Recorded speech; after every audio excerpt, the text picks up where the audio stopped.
Today's show, we'll be discussing several issues which comprises Badagry, Nigeria, and the world at large. There was a trending issue during the week about the list of abandoned projects in Badagry, which is rising as days goes by. There was a post about the list of abandoned projects in Badagry. Some of the projects include Ajara Ikoga Iragon Road, which was awarded during Governor Raji Fashola with the sum of 169 million naira. We see housing estate in opposite French Village. Part of the list is Yafin Road, which was awarded in 2009. The VIP Chalet in Badagry is part of the abandoned project. The State Abattoir in Okwafo Comforter is part of the abandoned project. The Marina Reclamation Project, which was started in 2009. And there's also 279 hectares in Avia Agric Organic Farm, which was acquired during the Fashola regime.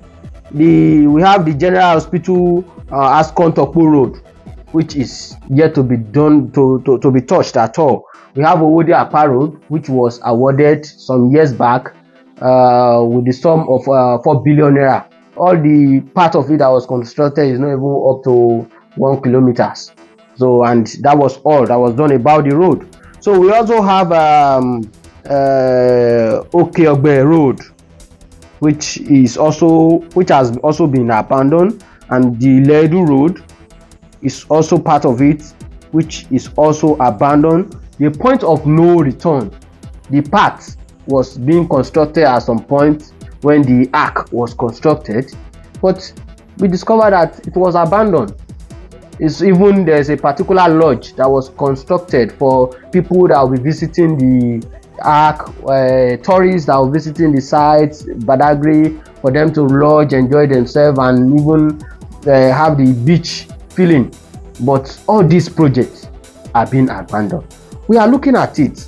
Don't you think if these projects were all completed, don't you think Badagry would have been better than what it is today?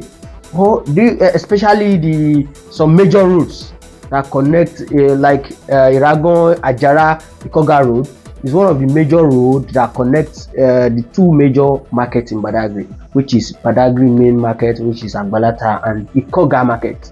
It's also linked to Ogun State. What do you think about this?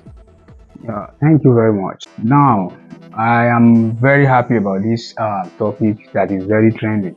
You know, people have always complained that, look, Badagry has been backward, Badagry has been this, and I said it on the last show. I said, if you look at Badagry, when the minister came, the minister cannot publicly say that federal government has done this or the state government has done this.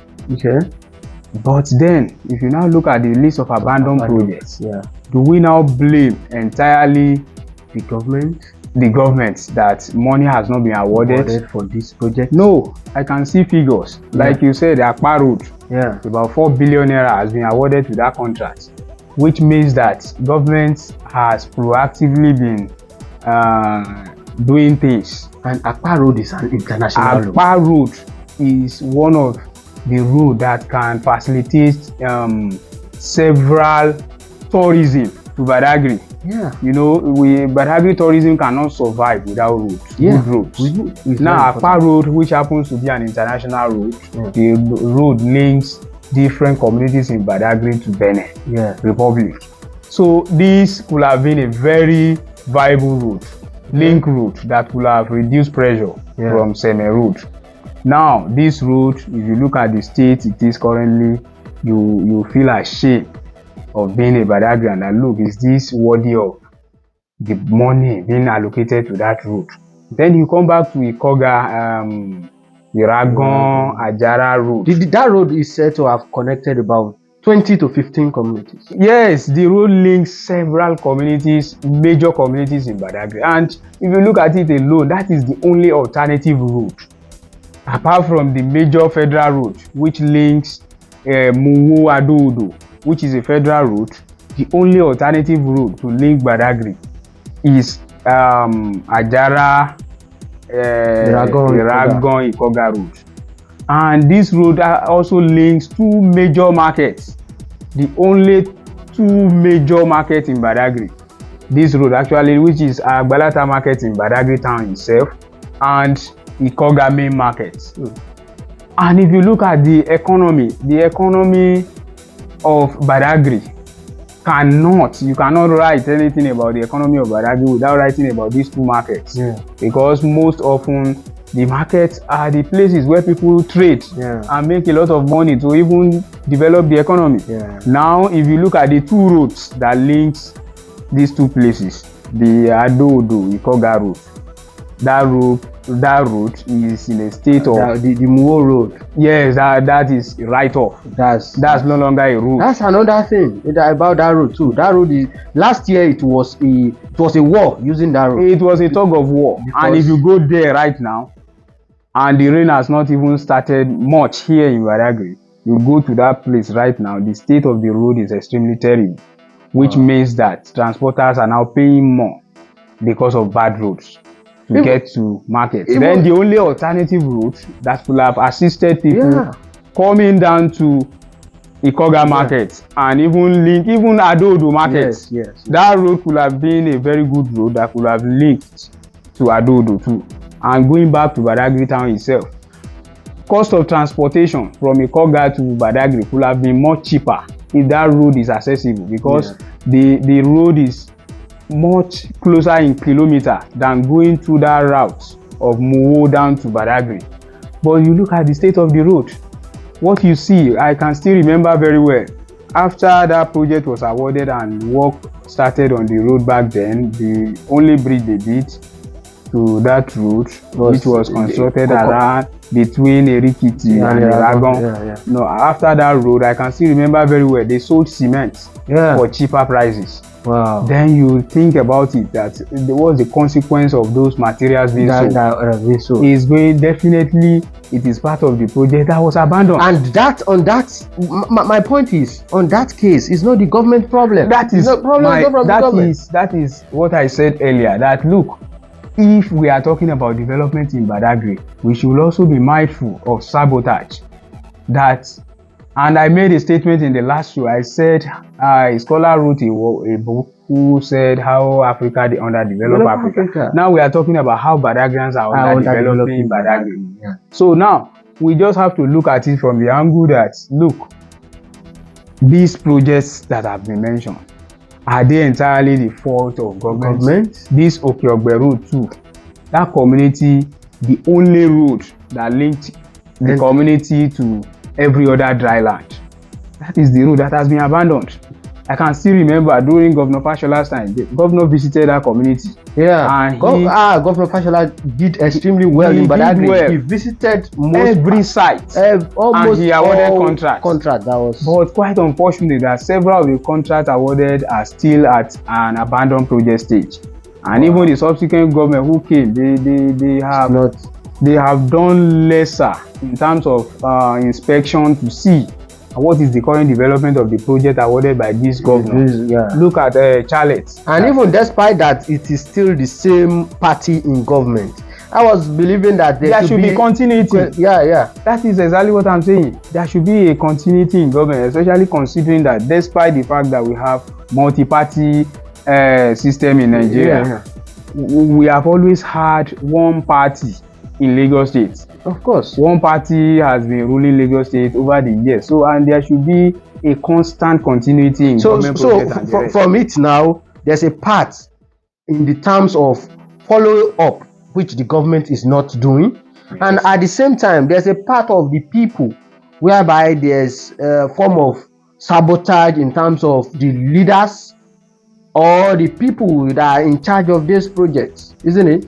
Yes, what I think is that if you look at it critically, you understand the fact that even our own people who claims to be representing us are part of the sabotage. If not, there can never be any other sabotage apart from coming directly from our own. Yeah, somebody that knows about the project. These are people who are inwards. Yeah, the people who understand the project and know how it is going. Of course. These are the same people who could have voiced out that why is our project not being moving? Abandoned? Why is it not moving? Yeah. Or when these same people are not talking about the project, when they are not voicing out their anger against those who are underrepresenting or those who are mismanaging the project. So you have to think about it that they are part of, they are conspicuous in this issue. Yeah. So then you should also, we have seen the current set of representatives trying to be active in terms of, because for what you said now, when you look at the Lagos Seme Expressway, immediately this administration comes in, there's a change in the pace of work. It's become faster than where it was for so many years, up to 10 years. That is the power of God. Not until a few years ago that it becomes so fast and the project is going consistently. If you imagine that the number of accidents that have been recorded on that road is beyond reasonable doubt. Yeah. Even if you look at, I think early this year or late last year, there was an accident, a very fatal accident of people who were coming from Benin Republic, who went on party to Nigeria. About accidents on that road, basically, I think I've witnessed accidents on weekly basis. So if you look at it, and a representative who has just come to office and is in terms with all these realities should be able to do more on how to facilitate the development of that road, and which is what we are seeing. I think we should give credit to the Federal House of Representatives member who is representing Badagry. Yes, I think he has been using judiciously the power of lobby to lobby both the federal government and the state government on how to facilitate the project on that road to ensure that we have a very good road, more accessible to his own people in Badagry. So I think against this backdrop, then we have to consider those who have earlier represented us. Which means that they must have done nothing or nothing, because this project we can see as far back as 2006, 2007. It shows that it is a slap on those who represented us within those era, that they must have done little in terms of inspection. If you see recently, Honorable Ceci Huiga has been visiting different places. He has been inspecting, he has been active, even when it comes to federal scholarships and so many other scholarships too. The honorable member has been proactive in broadcasting it and ensuring his people are all aware of all of these things. Then if you look at even in terms of project, he has been giving updates about, okay, the federal government has promised to fix these particular routes, then people are aware. And if the roads are not fixed within some stipulated number of years, they will equally hold him accountable. Look, you told us this, that the federal government, why is it not happening? Then why is it not happening? And even that is why I didn't want to talk more about this Koga road, because I know in his report some months ago he equally said that the work is in progress, and the budget of this year will actually covers that road. So we are waiting for the end of this year to come and ask questions. The development. We hope so. But then generally, if you look at projects, abandoned projects in Badagry, I think it's even more than every other part of Lagos State. That is why Badagry is not in the same class of every other local government or every other divisions in Lagos State. Badagry, let me be honest with myself, Badagry is not in the same class in terms of infrastructural development and in terms of every other. If you look at Badagry, we don't have any tertiary institution situated in Badagry itself. We have in Badagry division, but we don't have any in Badagri. So you imagine, even you look at the issue you raised about hectares of land being allocated to agric farmland, organic farmland in Abia. Yeah. This could have translated the history of course. This economic crisis we are having, crisis we are experiencing. About 279 hectares of land has been acquired there, and there's nothing going on about it. Badagrians do not feel the impact of that place, which means that there is not. We are even buying foodstuff at more expensive than every other part of that. Lagos. Is why I've said Badagrians with are not the land mass we have. The impact of that project. Apart from that, we still have agric farm settlement, yes, which is not functioning. It has been abandoned for so many years. That's exactly what we are saying. That look, there is no way things like this can thrive when you don't even have the roads. The roads are not there. Yeah, of course. That's another thing. So you look at, people will always think about how accessible is the site. Yeah. So since sites are not accessible, even when your cost of transportation, your cost is even more than what you are buying or what you are selling. So you definitely, people will definitely think about, you just have to sideline these areas. Yeah. So government needs to do more. Then our representatives also, they need to do more. They need to be more active. They need to be accountable. Yeah. They need to. I'm sure they can't say they are not aware of all these projects that have been abandoned for years. You see, one thing I've discovered in Nigeria, not until now that we are now seeing great crisis between the River State governor and the current minister of Abuja, Dovoeke. Yes, which the current governor is now trying to set up a panel of inquiry about the former administration. Yeah. Now, if you look at it here, people try to, since I know I'm also going to be deficient, or I'm also going to have my own bad side of the story. Yeah. So it is in my own interest. I shouldn't probe this former administration who has occupied this office before I got there. Because if I do that, it means that subsequent one might actually probe my own administration. But if we have people's interest in mind, and we think about the development of our community first, then we should be able to set up a panel of inquiry to ascertain every administration, not considering the party. It's not about party, but what we do in Nigeria is that we witch hunt party. If not for the current crisis between Governor Mubarak and Dovoeke, if not for that crisis, nobody would have heard any story. You know, the process through which the governor came on board has never been a subject of dispute. It was the sole or exclusive responsibility of Minister Dovoeke. So, and you know, all of these things has generated into something as well. The same thing can be said in the case of Kogi State, where the former governor was alleged of some fraud activity, but the incumbent governor did not see anything bad about it. Of course, that has been the trend. It has been the trend in Nigeria. So that is exactly the problem we are having in Badagry. You know, those who are coming after subsequent representatives, they are not interested in probing, questioning the activities of the past, and to reveal to the people. You know, when you want to make yourself clear, you need to just open up activities of the past to the people. Look, this project was awarded by this government to this through this person, and this is the update about it. This is the current development about it, and people will know who to handle. People will know who to question. But now, when the current refuse to make inquiry into the past, and you know, the future will just be left. It's always the same. So, but Badagry needs to just improve on every sector. Look, tourism in Badagry is enough to give Badagry billions of dollars. Of course, to give Nigeria billions of dollars. Of course. We have all it takes. Badagry has everything. All the necessary things. Road is the major natural endowment. The waters in Badagry are not there for fun. Of course. But Badagrians and the state governments have not annexed. Everything is making Badagry a better place, a place to stay, because in terms of the atmosphere is conducive. The environment is cool, no noise. Of course. It's just home everywhere. In every part of Badagry is just like home.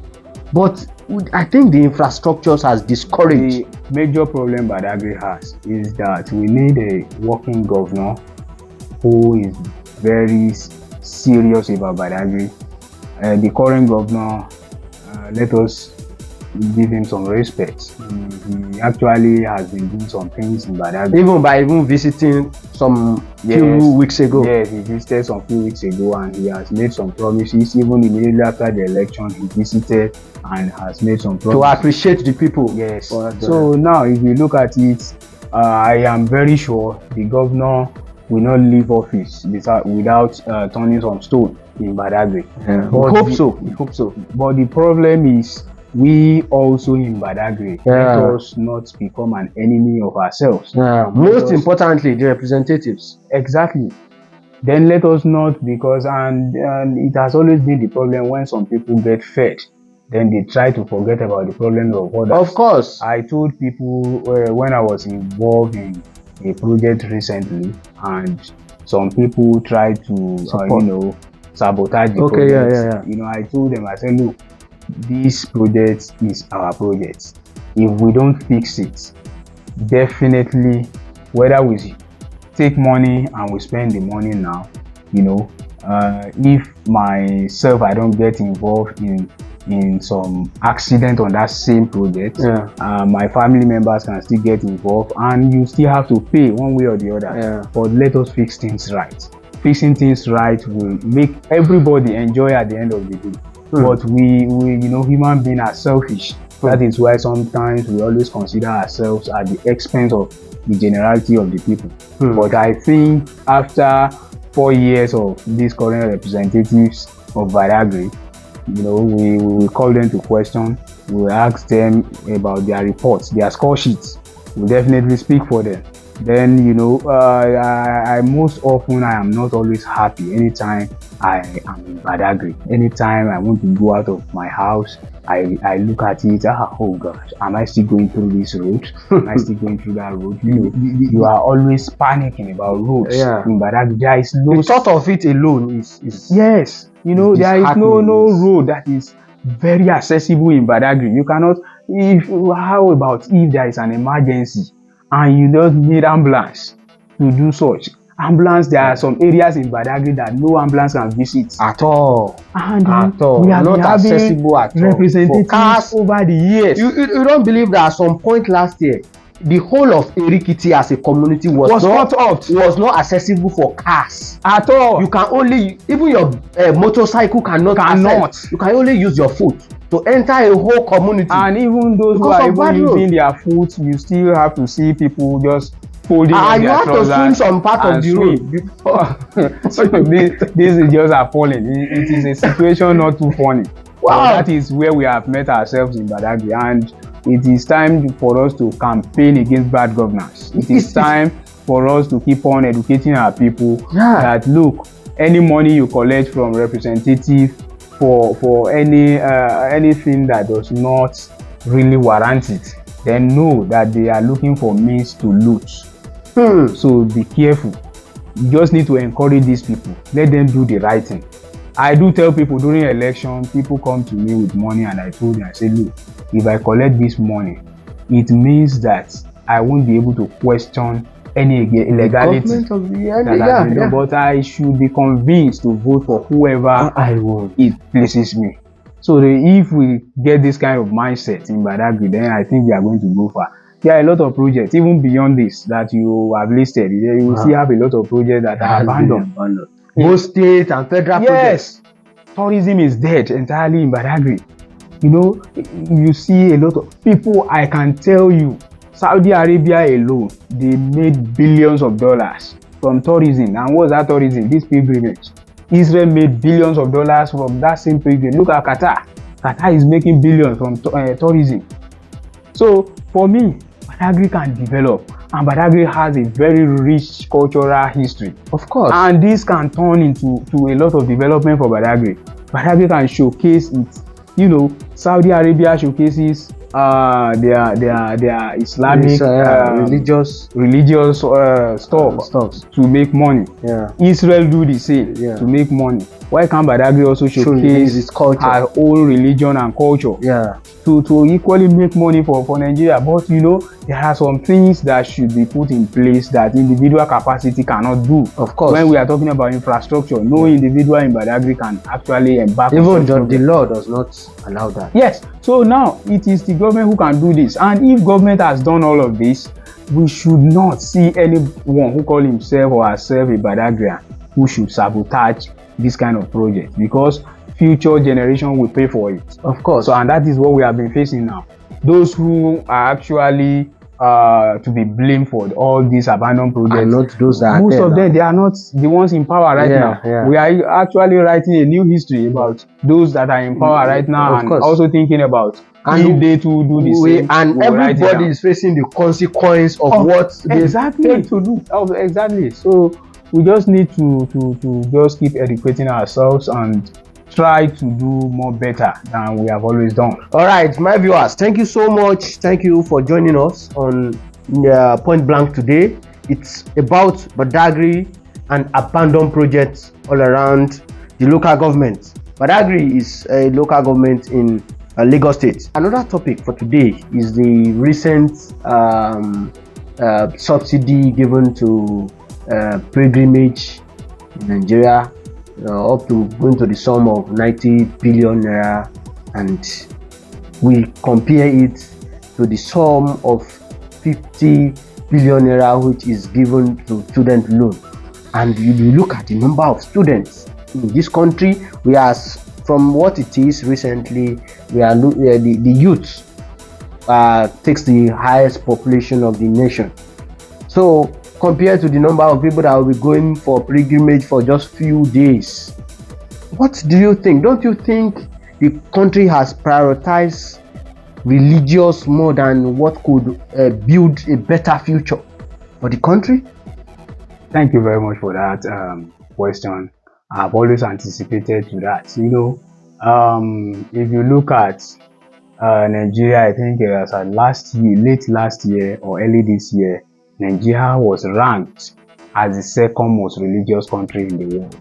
Wow. So if the president now approves 90 billion naira, it just confirms those two for pilgrimage. It only confirms what has been said, that Nigeria is the second most religious country in the world. Wow. But despite all of this, how does that religion actually translate to peace and stability of the nation, or to development in the nation? This is question of controversy. I find it insulting when you see the federal government subsidize money for people to go to Hajj, whether in Jerusalem or pilgrimage in Israel, and whether in Israel, which is in Jerusalem, or in Saudi Arabia. You know, it does not speak well of a dying economy. If 90 billion naira can be awarded to pilgrimage of few days, and we are now talking about 50 billion naira, which goes to over 1.8 million students. Look at the going to school for 5 years. The proportion is sickening, when over 1.8 million students should feed on 50 billion naira, and you are now talking about less than 100,000 or less than 200,000 people who is going on Hajj, or Hajj, you know, pilgrimage. For me, it's a tourism adventure. Yeah, of course. So if this humongous amount of money is allocated to that kind of adventure, and the federal government is now allocating 50 billion naira to student loan, who will be spending 4 years, those who have capacity to develop the nation, those who can think and, you know, use their, you know, in the US, the budget of Harvard alone, budget of Harvard University alone is more than the budget of Nigeria itself. That is to tell you how much government invests in education. But when you come to Nigeria and see that religion investment is now more. And another thing is that 90 billion is going outside the country. It's not staying within the economy. And we are talking about students whose money will still remain in the economy to develop the economy. And this is an institution where brains are being produced, where solutions are being prepared, where creative thinking is being generated. And you are now thinking that, look, 90 billion for an adventure of less than a month. That will even go outside the country. 4 years, 1.8 million people, and they are there just for 50 billion. So it only shows that the country has a misplacement of priority. On one aspect, when you look at the condition of getting that subsidy of 90 billion, and you look at the condition of getting that 50 billion, don't you think that's another point to be discussed? That is why I've said it's a misplacement of priority. If there could be a hurried decision for people who is going on pilgrimage to get access to those those funds quickly and easily, but students who have been admitted are now made to go through rigorous process, and even in some clause of the student loan equally state that students cannot be paid the money directly. They have to pay the school. They have to pay through their institutions, even and monthly disbursement of stipends. The consent of the VC is even required to get the loan. That's another part of it. So these are all barriers that are not necessary if truly the federal government intends to help to give loan to students. It's not help. All over the world, student loan, even the US actually gave debt pardon to students during COVID era. Student loan has become something that Nigeria should not be discussing about giving out student loan as at this year, 2024. It should have been part of the process of the system. But if Nigeria is still debating about this and we are still talking about several barriers, even considering some other things, if you have to pay back, you are not paying back through your school. You are paying back directly to NEL fund. So if you are paying back directly to NEL fund and you are now required to get the money through your institution, then it means some things are not going on well. It shows the way the government chooses to make her citizens to pass through different kind of suffering before they get what rightfully belongs to them. So it is not speaking well about us as a nation, as a people. It only shows that you have to just pass through some stages of being passing through stress for you to get what rightfully belongs to you. All right, thank you very much. We hope that the government do something better and improve on this. Of course, they need to improve because these loans, students should be able to get them directly to themselves, and they should decide how it is going to be utilized. Those students, as long as you have the admission letter and you are already in school, any money you have to pay for you to remain in that school. Of course. And if you don't have an evidence of progression, definitely you cannot access the loan any longer. So this money should be paid to those who will be paying back directly, not through their institutions. So I personally disagree with that. Thank you for that. I really appreciate. Our last topic for today, we'll be looking at the recent incidents that happened in Iran. The Iran president Ibrahim Raisi was in an helicopter on the 19th of May 2024, where he had a crash due to bad weather, and some people are speculating that it was shut down and some other thing.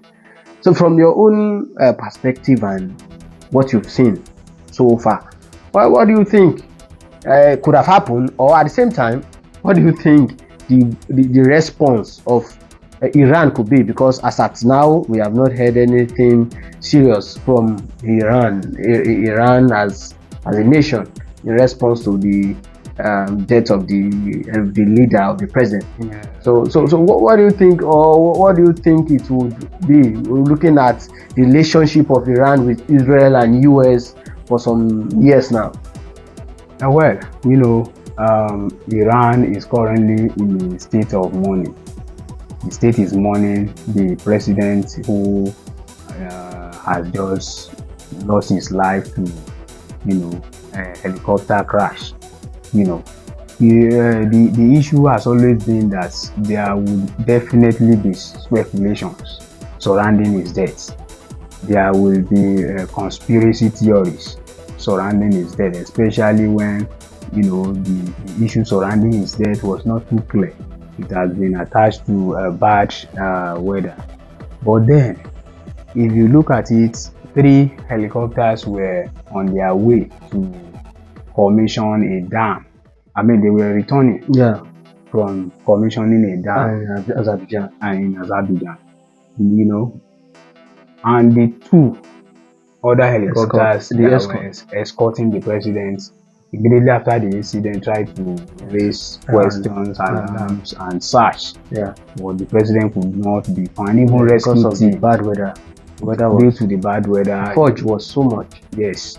So those rescue teams who actually came, they also have problems of up to 10 hours before they were able to assess the site of the incident. So and there is already heightened tension between Israel and Iran, especially when Iran has chosen its own path to become a sworn enemy of Israel, and by supporting Hamas and also supporting Hezbollah. This Hezbollah happens to be a sworn enemy that has always attacked Israel, and the same thing applies to Hamas, which Israel has even tagged as terrorist organization. The same thing applies to Hezbollah. These are proxies of Iran. The 2 states has now engrossed themselves in heightened tension. And recently Iran fired some rockets into the state of Israel. Now the consequence would definitely lead to different kind of speculation. People will speculate that look, the death of Iran president is definitely not natural. But then the official thing we know as of now is that it was caused by climate. The weather problem. The weather was bad and the rest. But different people with different theories. I've heard about another speculation too that says that some 4 presidents were opposed to. I've forgotten about the policy now, and about 2 of them now are dead. They are now waiting to see the death of the 3rd person and the 4th person to be sure that okay, these are the 4 people that were opposed to a certain policy. I've actually forgotten about the story entirely. But the death of Iran president, as we have witnessed now, has been caused by bad weather. And let us stick to that rather than listening to speculation and some other things that might actually hit the international politics more and more. There has never been any official statement coming from Iran to state that it was an attack from Israel or anything other than from the US, rather than climate. So, and Israel too has never claimed responsibility on the death of Iran president. Even the US have actually sent some people from the US have sent their condolences to Iran. If Israel is not sending condolences, we should understand the point of view of Israel, and the relationship has never been there. Iran is a state that wants Israel extincted. And so the heightened tension between both states cannot create room for us to any friendly relation. So, and at the same time cannot make us think Israel would have been responsible for that. Exactly. So if Israel as a state will not act like a coward, it is only a coward that will be responsible for such an attack, and I will not claim deny it.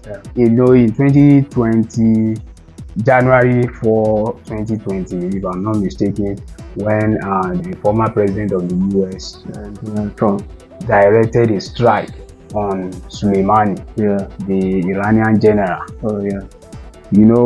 America claimed responsibility for that, and even all the 7 people that lost their life in that attack, America was responsible. Iran threatened, Iran strike back at their embassy. the US embassy. But yes, America claims responsibility. That shows they are not cowards. Yeah. But in this case, there has never been any official statement coming from Israel that look, we were actually behind the climate problem.